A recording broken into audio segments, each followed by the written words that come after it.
Hey guys, this is Chip from The Real Dirt. On today's Dirt, we talk about irrigation.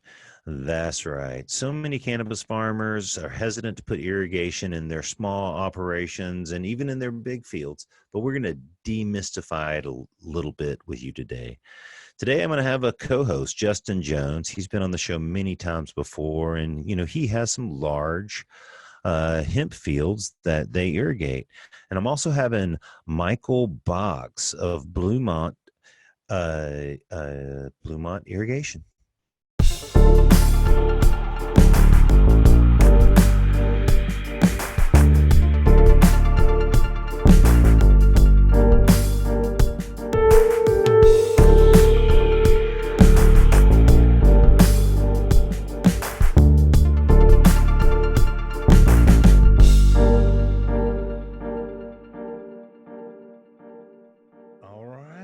Once again, you are at The Real Dirt. Down today's Dirt, I've got my good buddy Justin Jones, who is our impromptu guest host. Say hello, Justin Jones. Hello. How's it going out there? Oh, doing good, man. And, right. I brought you on today, Justin, so we could chat with Michael Boggs. What's up, Michael? Hey there, Chip. Michael is a he runs Sustainable Village. Sustainable Village, among many other things, help and design irrigation systems for hemp farmers, cannabis farmers of all types, small scale and big scale. He represents the Blumat brand. Is that correct? Is that the how we Blumat brand? Blumat brand, which we'll let him explain that to you a little later. But it's a ceramic based irrigation device. We'll just leave the mystery in that. Yeah, we'll get into it in a bit. Right, that sounds pretty cool. Right. Yeah, totally. I like it. And I've seen these things for a long time. I saw them first in Europe, and 2000, 2001 or something. Great product. But hey, I'll tell you guys, there's a huge myth in the cannabis industry. You know it and hear it well, is that it should all be hand watered. And in order to make it great and incredible, you have to hand water it. But we three are here to tell you that is not true. And irrigation and automation do rule our full food world, as well as the cannabis world as well. Oh, yeah. If you think that drip irrigation is too difficult, we're going to demystify that today. If you think that irrigation is too expensive, we're going to bust that bubble too. And we're really going to explain how drip irrigation can help you in your cannabis farm. So sit back, roll the largest joints you can, and enjoy us here for this episode of The Real Dirt. It's gonna get wet. These episodes of The Real Dirt are sponsored by Denver NORML. Denver NORML is an organization that advocates the right for every marijuana consumer in the Mile High City, while also creating long-lasting partnerships with local businesses that share our values, a deep love for the community, the cannabis plant, and the commitment to educate our audience. That's great. Yeah. So I have to say, working in irrigation, there's a lot of jokes that you can use around getting people excited. Oh yeah, man. Yeah. I love drip. I love irrigation. I love the math of irrigation. Yeah. It is the coolest thing when you put it together, but it's one of those things that people easily fail at because they don't do the math. They don't put in the right filter sizes. And have you ever done this, Justin? Have you ever built a drip irrigation system that didn't work?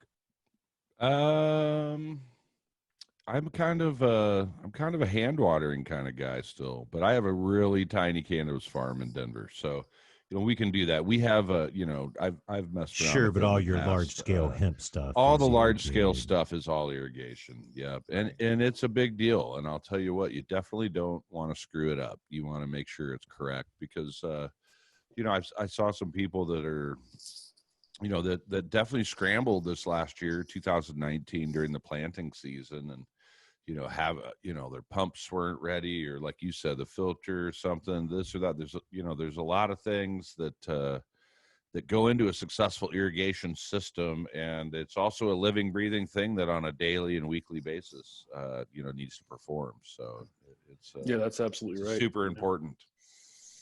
Hey, Michael, I'm wondering if you could go over the basis of of the two types of drip systems we're going to be talking about today. We're going to talk about like individual drippers, and we're also going to talk about the wondrous drip tape. Maybe you could talk about the individual drippers first. Sure. So when we look at irrigating containers, so anything that's in a pot or a raised bed, for instance, whether that be indoors, in a greenhouse, even outdoor large raised beds outdoors, or even when people are in native soil applications with their ganja plants, with large plants, things like that. We kind of look at them on an individual, like plant by plant basis. And we engineer our Blumat systems into those. And we like to call Blumats the kind of the evolution of drip irrigation. So standard drip irrigation, it tends to be a lot of little plastic drip emitters that run at a certain rate, say like a gallon per hour or half gallon per hour.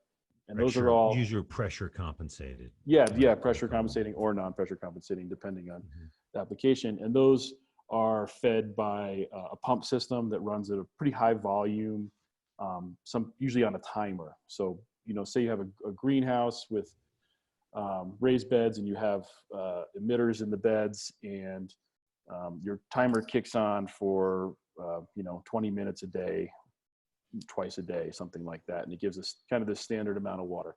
And that's really handy. And for years, I actually did a lot of installation of those. I used them on my own grows. I've worked on a bunch of different or vegetable farms over the years, and use systems like that, and they work well. They save a lot of labor, that sort of thing. Plants, generally like them.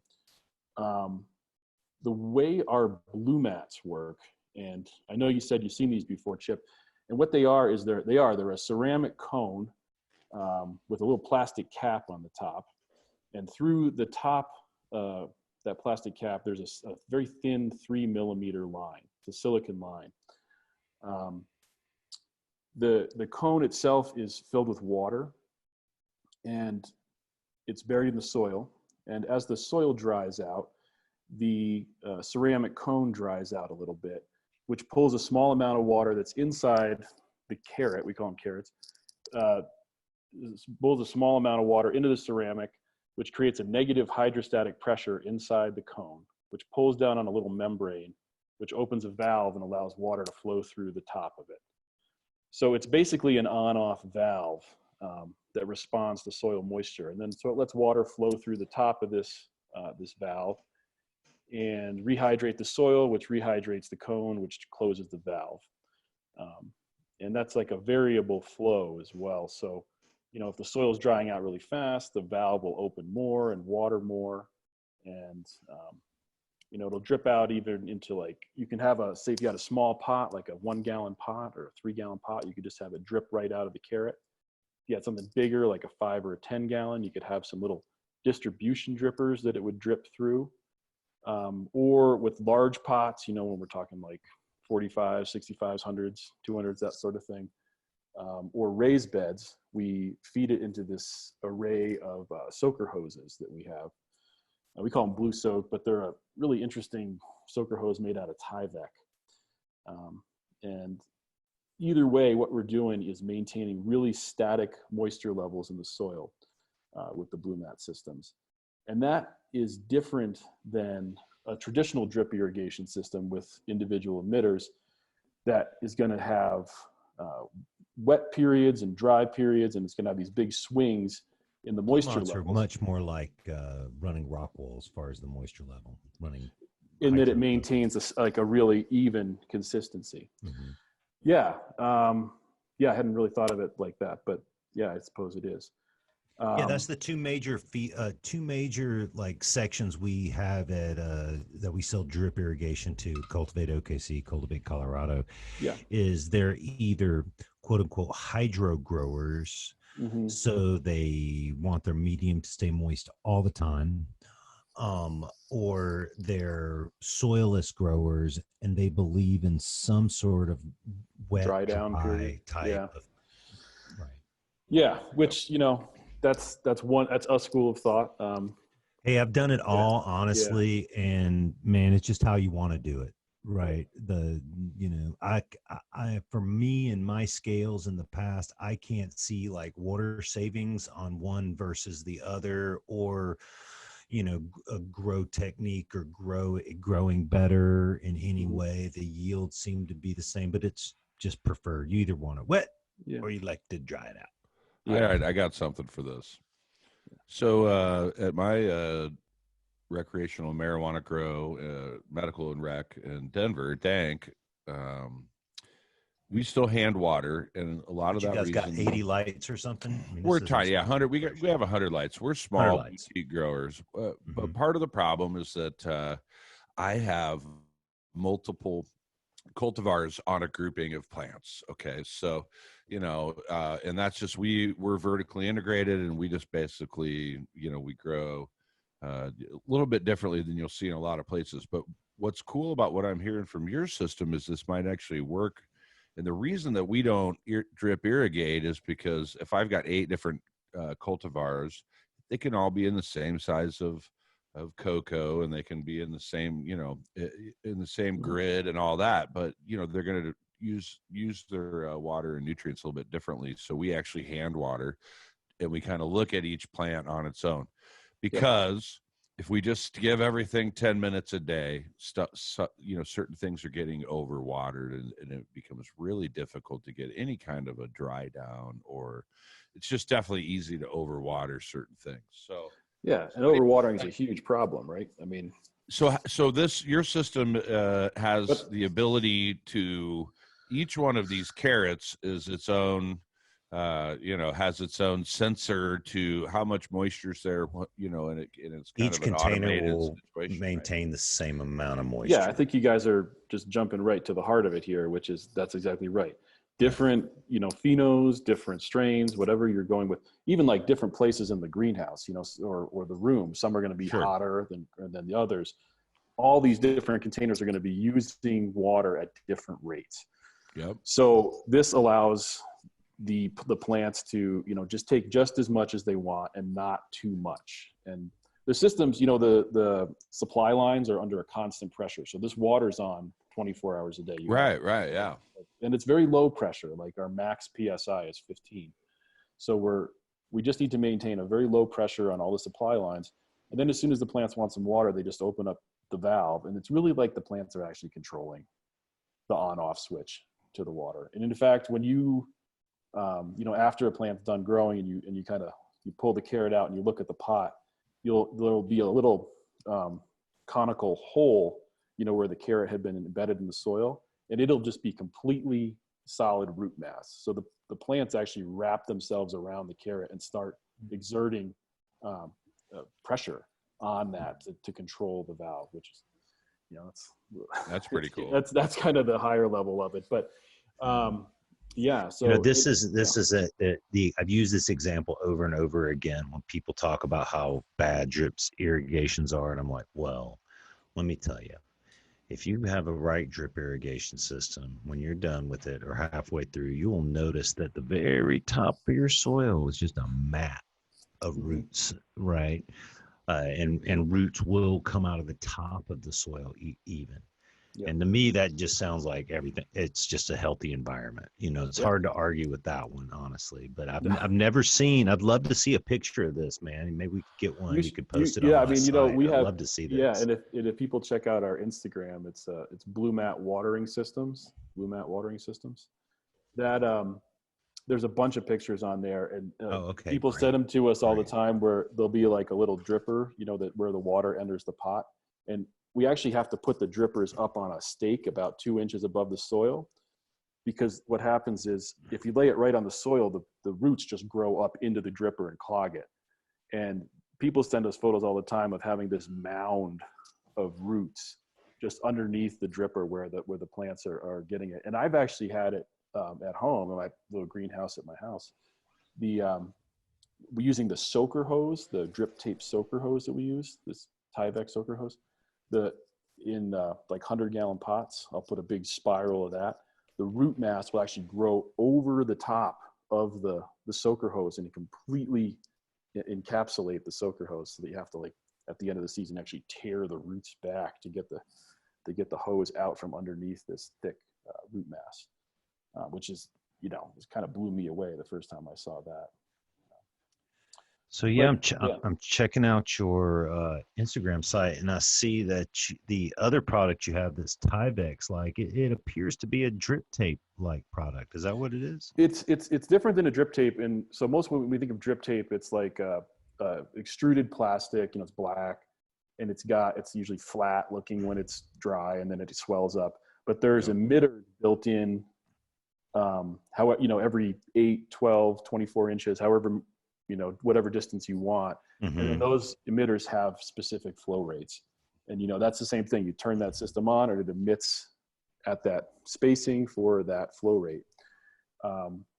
The Blue Soak that we use has just thousands and thousands of little micro holes that weep water out just continuously. So you get a continuous soak.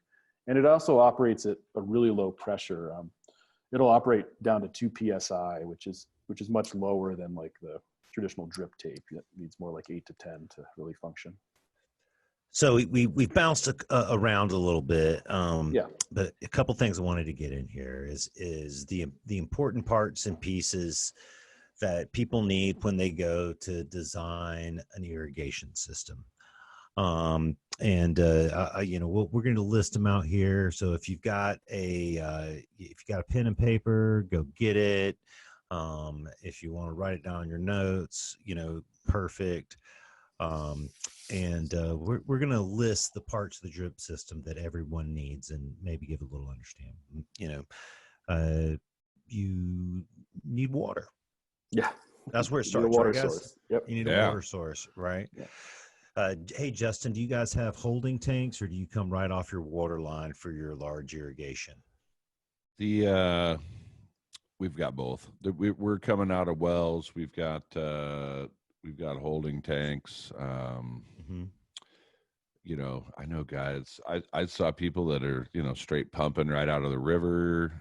It depends on what your water rights are here in Oregon. Right. Really, but most people have a good well that allows them so many many gallons an hour, those sort of things. We have our water, and then we have our pump, which is, it gives us two things. It gives us volume and it gives us pressure, right, Michael? That's absolutely right. Mm-hmm. Go ahead. Oh, and then the next step is your filtration, which I'm sure most you're getting important. Absolutely. Oh, yeah. That's right, Chip. Absolutely. Water, the most important. Yeah. Pump, which is volume and pressure, and filtration. Yeah. And filtration, filtration, so now we're really kind of talking about like multi-acre row crops, for our big hemp fields and stuff like that. And this in filtration. Well, I mean, we sell filtration to all of our small indoor cannabis absolutely. people, for sure. Any irrigation disc filters, right? Any irrigation needs a disc filter. Yep. But when we get into, especially when we get into these big multi-acre fields, the irrigation becomes critical because people are spending lots of money on their irrigation systems. I mean, and it's really easy to mess them up. And there's a bunch of different ways to build filtration and to do it. Like you mentioned, the disc filters, very popular. They're a mechanical filter, basically. You're pushing water through these disc arrays, and it takes the particulate out. They're really inexpensive, relatively. And then we also install sand media filters too, which are a little more complicated, a little more expensive, but they're more automated and can go for longer periods of time without being. They have automated flush out valves. You can run larger volumes of water. You don't decrease your pressure when they get dirty necessarily. Yeah. That's the problem with the disc filters. You do have to have them in a cleaning maintenance schedule. And in our hydro garden with our rock wool, we have to clean our filter every couple of days. Right. Right. So we use these big mechanical filters. We like this brand called Irrigation. They make really nice, they make the biggest one. So filtration is all about surface area. The more surface area you have in your filtration system, the longer you can go between cleanings. You can get away with a really small filter, but you have to clean it all the time, or you can build a bunch of filters in these manifold arrays that we design. They're really cool. We have some of those on the Instagram too. I think there's some photos of those, but that's our most popular style that we install. And then sometimes we'll do the sand media stuff as well. So filtration is really, but it's key. So that's something we tell people too, is that's where if you're going to spend money on one part of your irrigation system, especially for a farm, absolutely the way to go. Yeah. Cause you don't want to, I mean, you put, acres and acres of drip tape down in the field, and then you run a bunch of, you just sediment through it, and you're going to clog up all those tapes. And now you got a bunch of garbage laying out in the field that needs to be replaced. Oh, yeah. Well, just last year I bought a 2-acre kit of drip tape. I sell all this stuff, but like, man, this particular company I like to work with, DripWorks, you guys. Sure. Yeah, I know those guys. Yeah. They're just great people. I love their model, and they have really good prices. So like I ordered some kits, and it came with just a 3/4 inch screen filter. Right. And I immediately threw that away. Talking about, yeah. Right. Threw that away and put in an extra large, extra long disc filter that was for more volume and more water than my system could carry. But I always like to upsize that part of the filter, make it bigger. It's easier for everybody to take apart and clean it. And absolutely. Just bigger's better in my opinion on filters. It generally is too. Higher flow. The larger diameter stuff, you get more flow, you get less friction loss, and with your overall pressure. So this is a great engineering point too for drip systems. Is because 3/4 inch filter is not going to take that same volume or pressure, and you need to up it. Right. To 1 inch or 1 1/4 or 1.5 or whatever the one up. You should up it. Right. And really, and once you start talking about those diameters, I mean, the smallest we ever get into with the hemp fields is 2 inches. I mean, that's where we start with all of our supply lines. And we use a product called Lay Flat, which she probably see kind of, it's usually like blue, or sometimes it looks like a fire hose. It's like a rubber kind of fire hose material. Yeah. And we use that. So after, we get through our filtration systems, then we start laying out our main lines and our sub mains. So we'll use the highest diameter that we're going to use. Let me pause you. So we've got water, we've got our pump, which is volume and pressure. We've got our filter, and now we have our supply line. Is that what you want to call it? Yeah, supply lines. Main lines. We also might put in a fertilizer injector in there too, usually right after the filtration. So supply lines, we're either going to be in PVC or in lay flat, or a combination of both usually, depending on where we need to move the water to. And we'll start with higher diameter stuff. I mean, it's not uncommon that we're using 6 or 4 inch stuff right off the bat to get large amounts of water out to the field. And then we'll branch that off into zones or sets, people call them too. And those will be, you generally can't water the whole field at once. We'll want to break it off into zones, and we'll say, hey, what's the max amount of water this field's going to use in a day in the middle of the summer at its highest use rate? Like right in the middle of August, how much of these things going to be drinking? And we'll say, how much time will it take to get that much water on the field, and say, hey, we've got, like, say we have an 18-hour day to water. We have to size the system so that it's possible to put that much water down on that field in that 18-hour window. So that's our upper limit of what we need to be able to supply. The main line takes the water to the different zones, and then those zones are usually controlled by valves. Most of the time it's a manual thing, but we can also do, solenoid valves that go off on timers and that sort of thing. Hey, Justin, how many zones you got in your 100-acre field? They had a lot of zones. But and they do, I think that was all manual too, the automated stuff. It's hard to trust it sometimes. Yeah. And unless you're just in dry, consistent temperature, Southern California or Nevada or something, it's hard to say, okay, it's going to be this much every day. Yeah. Right. And most hemp farms are new. That's the thing. Most hemp farmers right now have only been doing it for a couple years at best. Right. They have no nobody's idea got 10 years on the data. Yeah, right. One of the big hemp farms that I worked with a bunch this last year, they also are a large scale hops operation, and sure, that they've got so many years in the hops, and and of course there's always something even with their hops farming, but they've usually have dealt with it in the past, or they have other resources. So yeah, with hemp farming, everything's kind of brand new. But no, definitely that was that was an issue you would hear about people that they're if your irrigation isn't working, if it breaks down, if there's no like catch up time, if you hit if you kill everything because it didn't get watered, you're start over. So I've been there.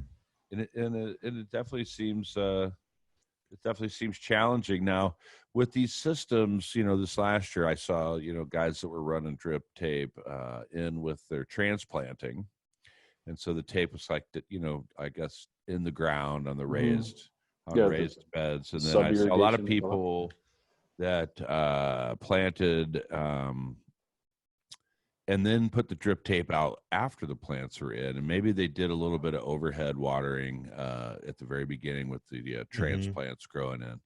But what's the now with your guys' system for a large scale hemp field? Is the material, once you get off of those laterals and the mains and laterals, is your material underground, above ground? How does that work? Yeah. So again, now we're talking about just that extruded drip tape. That is one or the other. It's really up to what the farmer wants to do or has the capability of installing. Right. Do you see it makes any difference? There's the tape can be protected longer if it's buried. And it's also supplying water below surface, so there's less evaporation that happens when it's buried. It's hard to get the tape out with hemp plants, especially if people are finding, like if you're growing onions or something, you can just pull that tape right out. If you're growing hemp though, I mean, you guys know what a fully grown hemp plant looks like and how big that stalk is and how massive the root system is. And just so in that case, the above ground tape would maybe easier to pull out, but those were I saw people that put those in and then had a lot of wind when the plants were real small, and that the lines actually moved around, and sometimes they kill plants. So you still got to put some weight on it. Yeah, you still got to put some weight on it. And if you're going to do, because I prefer the above ground on drip tape, I do like to take it out at the end of the year, and I like to reuse it. Agricultural waste and plastic waste are one of the biggest plastic wastes in the world right now. So I want to be as conscious as possible. It's the biggest issue I have with this whole. And drip tape really is great because you can at the end of the season wind it up. There's some great YouTube videos on how to wind it up and keep it on your spool using just like a cordless drill. I've seen that. That's what we use. And so I put it on top, and then I'll just like every 10 feet I'll put on 5 shovels of dirt on top of that. So then when I come to like pull the field up, I just walk down the row and I just pull up right where there's a weighted down section, right? Yeah, sure. And there's a lot of implements, that will actually shape your beds and lay a plastic mulch and bury the tape 4 inches down all in one pass. Sure. Yeah. Now I have all that. Yeah. So if you got that stuff, that's probably what you're doing, and you might even be throwing away the tape every year. I You mean, guys not you plastic mulch over personally, there, but Justin? I see it both ways. The main farms that I worked with were not no plastic Mhm. mulch, flat, no raised, but no raised No raised rows beds. either. Yep, no, Mhm. it was just flat. And You're in one of the most we had perfect drip. climates in the world for it, though. Yeah, and we had drip. We had farms with drip, and we had farms with pivots. mhm. And definitely, so we kind of the Willamette Valley here in Oregon, you can see it a lot of different ways for sure. But we do have to have some sort of irrigation because normally, we get no rain from, somewhere in June till somewhere in October. So Yeah, and great your growing groundwater's conditions really low. there, but definitely. I like seeing the different systems, and definitely it's super important. But pumps and filters and the injectors, that's the and just that math, all that math going on And the most important part. size. Yep. Mhm. Yeah.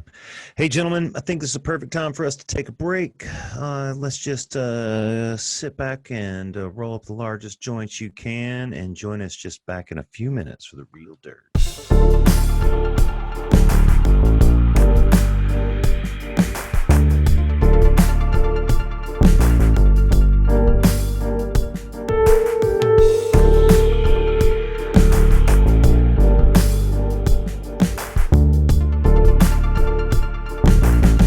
Hey, y'all, thanks for listening to another episode of the Real Dirt Podcast.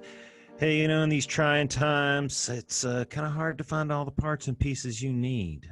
However, if you call us at Cultivate Colorado, Cultivate OKC, email us, text us, man, send out smoke signals. We'll try to get every single thing you need to grow to you either via drop ship, delivery, or we offer curbside service. It's one of the most important things that we can do right now is help our customers continue growing and just to put more great cannabis out there in the world is definitely going to be a good thing here. So if you're having trouble getting any of your products, or if you don't think that your local store is open, no need to worry.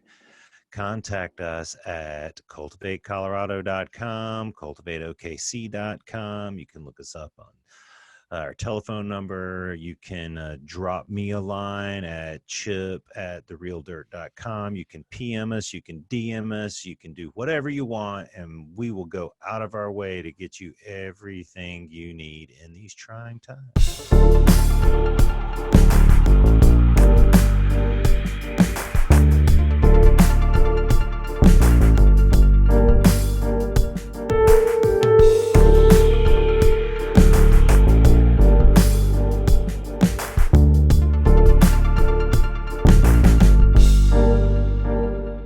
Chip, I got a quick question in regards to that. You mentioned smokes. What direction and what color of smoke signal would you guys like to see if that's where we're at? Well, smoke, we always like that fine blue smoke, if you know what I'm talking about. Right. Yep, yep. Nice blue smoke. That's what we're looking for. All And, right, good.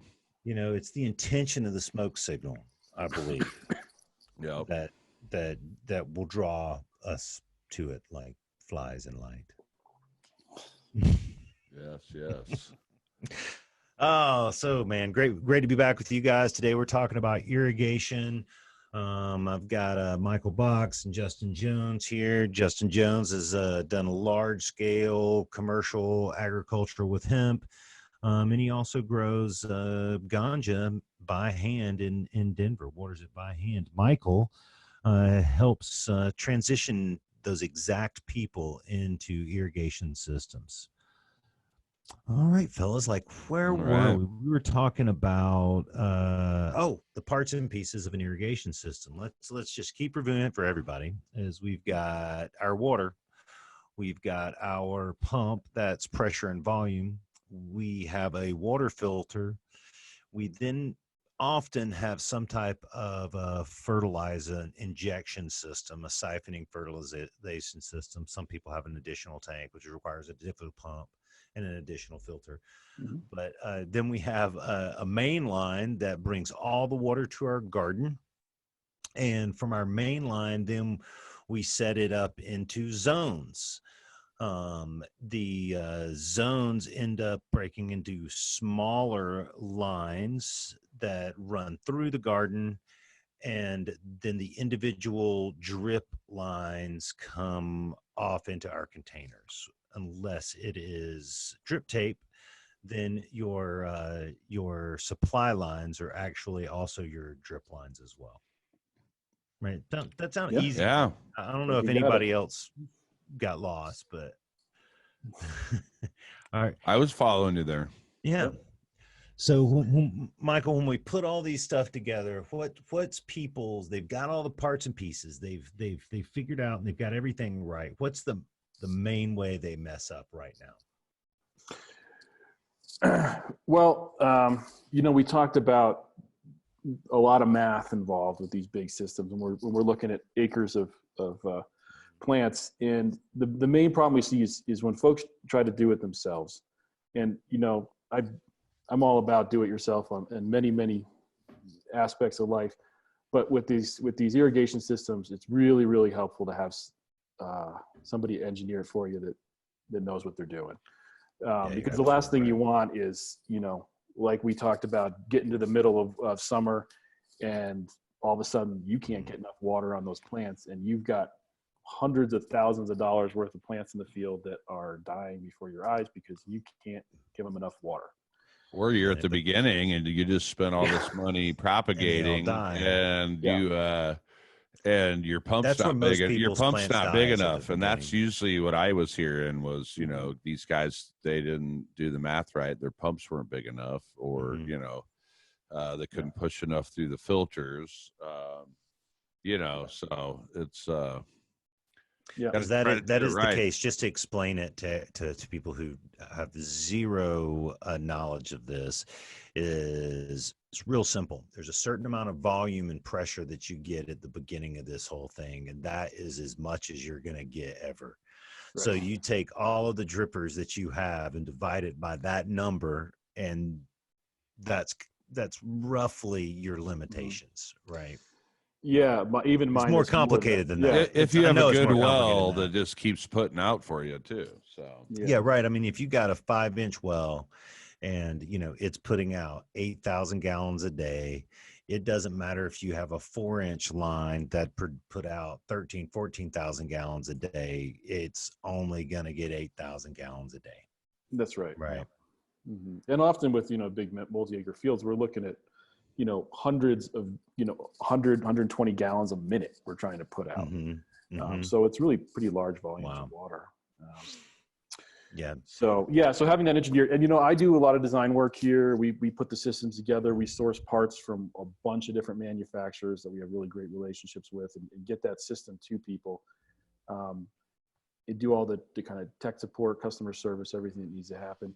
And then, in addition to that, when we're talking about big fields, I do have an engineer that I work with who he'll draw out the system. And he's an irrigation engineer out of Oregon, actually, up your way. And he does a fabulous job. He'll create, if someone gets a system through us, not only will they have every part that they possibly need delivered to their farm, they'll get a CAD drawing of the whole system all laid out, and everything's going to be guaranteed and insured to work. So when we're dealing with millions of dollars of plants, we like to have that insurance policy backing us up so that we don't ever screw up, and we don't. That's the real advantage of having the engineer design done, is it's done properly. Yeah. All right. So this drip irrigation isn't just for large farmers, though. And that's, most of the people that buy drip irrigation from us at Cultivate, they're small farmers. They might have 12 lights, 20 lights, 500 square feet. Sure. So we basically have two types. We have a small scale or your craft size, we'll call it. What do you think that number goes up to? From one light to how many square feet would be considered a craft operation? For an indoor situation like that? Indoor greenhouse, you know. I don't know. I don't know if I have an exact number. A couple thousand square feet canopy, I would say, stops, it becomes more commercial. A lot of it has to do, like, what's the guy's market, what's the farmer's market that they're going to, what, are they trying to get 5 rounds a year in, or are they, when does the equipment change? Yeah. So the way we design it, we'll do our Blumat irrigation systems in anything that has to do with containers. So we don't really have an upper limit as long as folks are growing in, say, raised beds or large pots or things like that. So even over in Justin's 4-acre greenhouse or something, it's all in containers.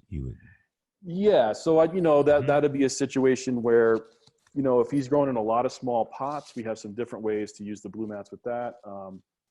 We also have these systems called Capillary Mats, which are a whole other kind of really interesting way to irrigate. They're like a felt mat, and that pots sit on and wick water up through that. So that's a really great way to do a lot of smaller containers. And the way we work it is we have people call us every day, say, hey, here's my grow. This is what it is. Maybe it's 6 lights in your basement. Maybe it's 5,000 square feet in a couple acres of greenhouses, whatever it is. They're contacting us, and then we talk to them. We work out what they need, and then we give them the system that's going to work for them. And it's always going to be different. Now, when we're talking outdoors, native soil stuff, anything over I say an acre, but it's probably even a little less than that. Right. We'll stop doing like Blumat stuff, and we'll go straight more to the traditional drip irrigation. But you would go with the Blumat possibly up to an acre. Up to an acre. Yeah. Yep. And that's a real kind of craft situation that you'd be doing. But for sure, we've put some of those in. Well, in that number here, like in Oregon, if you have a tier 2 recreational outdoor, it's an acre. Yeah. So. And then when we're talking about acres of greenhouses, that's always going to be, that's just really depending on what the containers look like. Right. I'm saying for ganja up here, on the tier 2, you'd have an acre. Guys are doing an outdoor, 40,000 square foot canopy. Yeah, that's a lot of ganja. Yeah. Oh yeah. It's a lot of ganja. Yeah, man. We're trying to put in 240,000 square feet of ganja this summer. All right. Yeah, totally. I'm excited. That's out in Oklahoma. In Oklahoma. Yeah. Is that under full sun, that kind of thing? It's split between greenhouses, hoop houses, and full sun. Yeah. Yeah. Autoflowers and clones and seeds. Excellent. Yeah. Right. Doing it all, man. I'm definitely not a snob on growing ganja. All. Yeah. However we can. No, I think the autoflower thing is really fascinating development, and especially I think it can fill a really awesome niche in a farm. Oh man. Yeah. It is how all the rest of the commercial so many of the other commercial agricultural products work with day neutral flowering periods where it's just time. It's just 45 days or 50 days or 70 days. I mean, I just planted a bunch of cabbage that was 45 days and tomatoes that were 50 days. Sure. And that's how commercial agriculture talks about it all. And even home agriculture talks about it the same way. Yeah. Backyard gardens, right?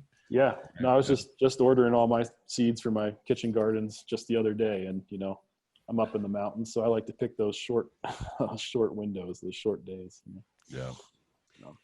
Yeah, I'm excited about down here in Oklahoma. It's was 90 degrees a few times this week.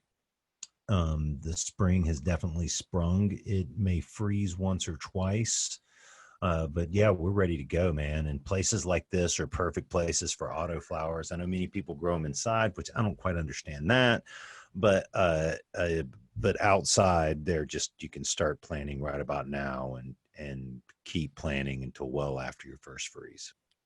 Yeah. Well, I think you could get a nice cycle too, you know, and you know, we saw really good success with hemp farming this year, with you know, logistics and being able to dry your hemp, Field being dry, able yeah. to harvest it, Yeah, you know, and especially not with have all your autoflowers, work right? come due in the same, you know, week or two, you know. So just trying to go with an auto flowering genetic, and then an early, and then, you know, maybe a later, to try to spread out your harvest in the fall. So yeah. Well, and you know, we've got a number of clients now that are using the autoflowers, and a lot of them, we're seeing them are doing them in raised beds. And I know For hemp even? Yeah. Well, yeah, actually Yeah. for that craft flower, you know, that smokable flower, which I think is a really very viable market, but that's kind of a different topic. And the raised beds are just perfect for ganja. It pulls them out of the soil platform, so it changes the whole water dynamic. It dries them out more, it gives it more oxygen. Even if you don't put the plastic mulch on top of it, it's an incredible, like, you know, a little small addition to growing almost anything. Yeah. But you add that drip and the plastic mulch, and man, that's how all the organic vegetables are grown, pretty much this way. Yeah. Or many of them. No pesticides, reduces the weed pressure, reduces the pest pressure. Such a great deal. It's really a good thing. Yeah. And you're kind of talking more about like a shaped bed or raised bed out in the field where the tractor will come and raise those beds up. And then we see a lot of folks in like greenhouses with built raised beds, right? Like either like a fabric bed, like a grass similar concept though. You get it up out of the ground, the soil profile, and a lot of those guys that we're working with are more of that living soil style grower, right? So I know you've got a bunch to say about living soil. I was just listening to the talk you did the other day. All right. Great marketing term. It's, you know, I wish they'd call it something different, but so whatever. Yeah, but really it's the thing. So that's where the craft part comes in. I like to think about it is when we're looking at, I'm a big believer in soil biology and soil health. And I mean, who isn't, right? Dude. Like how do you get around that? Give it to the roots. And that's where the Blumats kind of really kick in, is when they maintain that static moisture level. That's where we see, you know, we kind of were talking about it earlier. The real big advantage is you guys jumped right on it, which was, hey, different plants are going to use different amounts of water. So we're going to prevent overwatering. But the other real big advantage is that maintaining that static moisture level is incredibly beneficial for the soil biology. So all that beneficial bacteria, fungi, you know, your flagellates, all this stuff, those are all these little microorganisms, right? That if the soil gets too wet, they'll go dormant. If it gets too dry, they'll go dormant. But if you can hold them right in that hydroneutral zone, or homeostasis, or Goldilocks zone, whatever you want to call it, that little window where they breed and do their jobs, whether it's solubilizing phosphorus or transferring nutrients or fixing nitrogen, they do that 24 hours a day. They don't have like a period where they get too wet and slow down, and get too dry and slow down. They just do it all the time. And so with those, you know, quote unquote living soil growers that are relying on all that activity to produce the nutrients or to produce the food for the plants, they're able to get some real benefit out of that static moisture level and increased biological activity, to the point where they're getting significant yield increases. And we actually have some folks out of the Seattle area.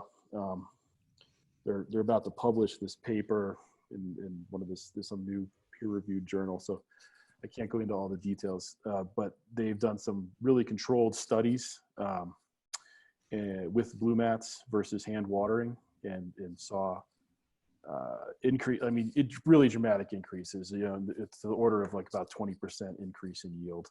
Nice. Now, do you have a preferred media that you guys like to use that works the best with the Blumat? No, not really. I mean, soil and soilless mediums. So anyway, Coconut, peat, work just as fine. Is a great application. I mean, that's what I grow in with the ganja in Denver. I'm in like 3-gallon, 4-gallon cocoa and perlite, and we drain to waste hand water. Right.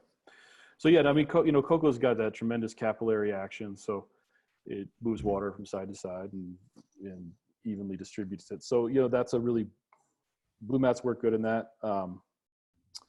Because we have some customers that are just straight like cocoa salt growers, and they crush it with the Blumats. They see real increases in yield. They say, "Hey, this is amazing." They add the fertilizer through the drip system. Yeah, oh, yeah, okay. absolutely. And, I didn't realize that was possible. It is, and one of the real amazing things is you can actually, and we kind of almost require or strongly encourage people to, if they're going to run their synthetic nutrients through the Blumat system, to decrease their dilution rates by 50% or maybe even down to 25% of what they were using, because you're not getting that drain to waste that you normally do. So there's no runoff. Yeah. Anything that's going into the pot staying there.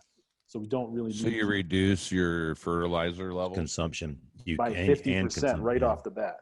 Yeah. Yeah. We actually tell people 25% because people don't want to believe. Yeah. Yeah. But they usually change their mind quickly. Yeah. And yeah, so that's pretty incredible.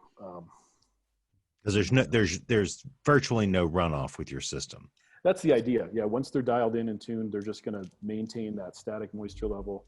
And we usually like to verify that. We have a digital moisture meter we use. There's some other ones out there that are really nice too. And, we just, so you have an independent, monitoring device of some sort that's telling you either your moisture level, either in a form of a percent or in millibars is how our meters read. They're tensiometers, so they read in negative millibars. And yeah, you can kind of really cling on to those moisture levels much tighter with the Blumat systems than with the swings, the wet dry swings of a drip system or hand watering. Sure. That's awesome.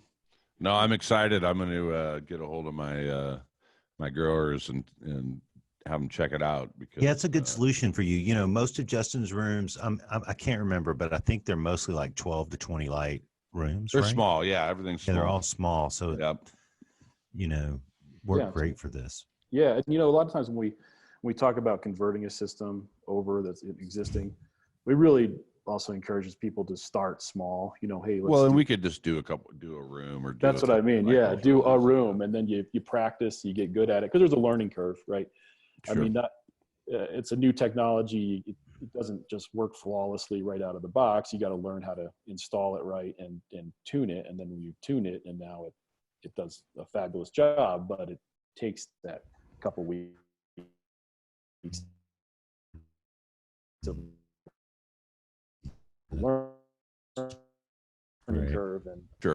Oh yeah, that little piece of a way to describe it is it's not perfect right out of the box, and you have to tune it just like a fine musical instrument. All right. So if you're okay, so right now you're talking to, I don't know, 15,000 ganja growers literally, or people interested in it. Sure. What can you tell them that to help them along with what they're doing, or in irrigation in mind? What's the this positive, you can do it type thing you can say to these guys? Right. Or you can say anything, man, because if people are always asking you the same question, let's answer it right now. Yeah. I mean, growing plants is fun. I've been growing plants all my life. I love growing plants, producing my own food, producing my own ganja, medicine, everything. This is something for everybody. And, especially now, I mean, I don't know when this is going to air or what, but we got some crazy stuff going on right now in the world. Yeah. With all this virus stuff that's out there. And I think, this is as good a time as any to start growing your own and start not just weed, but your food and everything else. And people can do it if they put their minds to it. And a good watering system is a key is key to that, because water is essential. It's easy to screw it up if you really don't know what you're doing. It's easy to overwater. And we have a lot of really simple solutions for the small home grower, as well as just for any of the larger commercial folks. We can scale up to do whatever you want to do. That's great. Yeah, man. I, you know what? I'd like to speak to you, people that are poo-pooing on irrigation right now and say it doesn't work. And I'll say you haven't seen enough ganja growing. That there are the biggest, the smallest, the best gardens in the world are grown under drip irrigation. And if you do a little math and follow the steps that we laid out here for you, you can make your system better than it is today. Yeah. So just open your mind a little bit. Drip systems will, in however long it takes you to water by hand, that's how long it will take you to install your drip system. So if it takes you an hour to water by hand, it's going to take you an hour to install the drip system. And now you get to collect all those other hours in your day, in your life, and like sit back, smoke weed, hang out with your family and stuff. It's great. No, that's such a great point. You know, the return on an investment on an irrigation system, on an automated irrigation system, is one of the quickest return on investments you're going to get for any element of your grow. Yeah. You know, you're going to, and especially with the Blumat systems, you know, you're going to see yield boosts. You're going to have reduced water and nutrient usage. Yeah. And you're going to see the labor savings are just incredible. I've got a big grower out up in Humboldt area right now. He had a lot of greenhouses, put Blumats in all of them last spring. At the end of the season, he told me he hired one less full-time employee just because of the Blumat system, you know, just to have that. And I'm not saying that, you know, machines should take people's jobs, but, you know, everybody out there is trying to keep the bottom line intact. And time well, you know valuable. what irrigation does for the farmers and the growers? It allows them to actually grow the weed. Exactly. Because now here's what they do is like, okay, instead of spending that 45 minutes watering the weed, go look at it. Yeah. Go turn the plants. Yeah. Pick off the crooked leaf, the bad leaf, pull out the shaded plant, you know, gives you time to actually grow it, to just even to look at it. Just to be with the plants. Yeah. And to let them show you what they need. Yeah. No, couldn't agree more. So you're going to go get a drip system, Justin? Maybe. Yeah.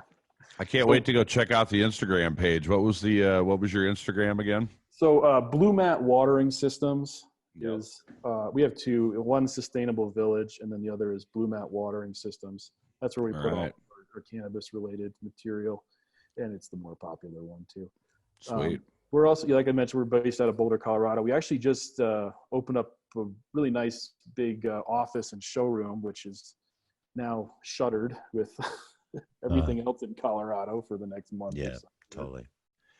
Yeah, man, we're doing curbside service and delivery only. Public can't walk into the stores. I honestly feel like it might change the way so many of us interact. I mean, we do most of our business through our delivery system anyway. We would rather everybody just get on calling us in and ordering it. So honestly, this is the perfect time for us to promote that. And, you know, sure, for sure. And even all the way to the other end of it, you know, we're selling ganja right out on the street curb right now. On the corner. On the corner. Finally out on the corner. Yep. And the great thing is, actually, I just was talking to my business partner back there, and the weed cops have actually been out. The city actually came in yesterday. The MED. Take a look at all the no, it was the city of Denver, but they're out looking to see how it's going, you know, and checking out these curbside situations. Oh, right. They're like, man, we actually have a perfect situation because we've got a big parking lot, big private, you know, controlled areas. So we're lucky there. And I know, like Chip at his stores, you know, you've got a big parking lot everywhere. You can, you know, people can pull in and you know, phone it in, and use all Sit this in their car. technology that we've got. Yeah. We're sitting here on the Zoom, doing this right now as we talk. And I think Zoom's stock, in the last month has doubled because all of a sudden we realize how cool this is to have a conversation, to get to see people and get some personal interaction through all this great technology. So yeah, I've seen not only did Zoom stock go up, but any company that looks like Zoom, like there was another one I think it was called Zoom Communications that is not this company. People just mistakenly buying it. Well, I think it was already the wave of the future. I think this might just be the gas pedal getting pushed down a little bit on it. But it was sure great talking to you guys today here and learning a bunch about the awesome irrigation and new technology in irrigation. So it's great. Yeah, this is going to be a great one. If anybody wants to check it out too, our website is sustainablevillage.com. That's sustainablevillage.com. And there's right on the front page, there's a quote request form. So if you guys want a free custom design, we always do a free design and quote for anybody.